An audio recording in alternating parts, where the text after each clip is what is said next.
మద్యం సేవించి తరచూ తన భార్య నాగరత్నంతో గొడవపడుతూ గడ్డి మందు సేవించి కోటిపాటి గోపాలయ్య మృతి చెందాడు.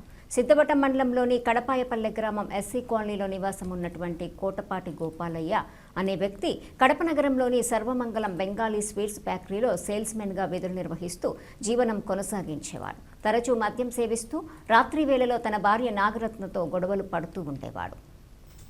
మద్యానికి బానిసై చేసిన అప్పులు తీర్చలేక నిత్యం తగాదాలు చేసేవాడు. సోమవారం రాత్రి 8 గంటల సమయంలో కడప నుండి ఇంటికి వచ్చి అధిక మద్యం మత్తులో భార్య నాగరత్నతో గొడవ పడ్డాడు. భయభ్రాంతులకు గురైన తన భార్య నాగరత్న తన 3 పిల్లలతో తన మేనత్త ఇంటికి వెళ్లి తలదాచుకున్నారు. మంగళవారం ఉదయం 6 గంటలకు వచ్చి చూడగా గోపాలయ్య స్పృహ లేకుండా ఇంట్లో పడి ఉన్నాడని, మద్యం మత్తులో చేసిన అప్పులు భరించలేక తన పంట పొలాలకు తెచ్చుకున్న గడ్డి మందు సేవించి మృతి చెందినట్లు కుటుంబీకులు భావించి వైద్య సేవల కోసం 108 అంబులెన్స్లో కడప రిమ్స్ తరలించగా వైద్యం తీసుకుంటూ కడప రిమ్స్ నందు మృతి చెందాడు. మృతుని కూతురు గోపిక ఇచ్చిన ఫిర్యాదు మేరకు కానిస్టేబుల్ అంజనాయక్ బుధవారం కేసు నమోదు చేశారు. మృతుడు అప్పుల బాధ భరించలేక లేదా ఇతర కారణాల వల్ల మనస్తాపం చెంది ఇంట్లో పొలాలకు వాడే గడ్డి మందు సేవించి మృతి చెందాడా అనే విషయాలు పోలీసుల దర్యాప్తులో తేలనుంది.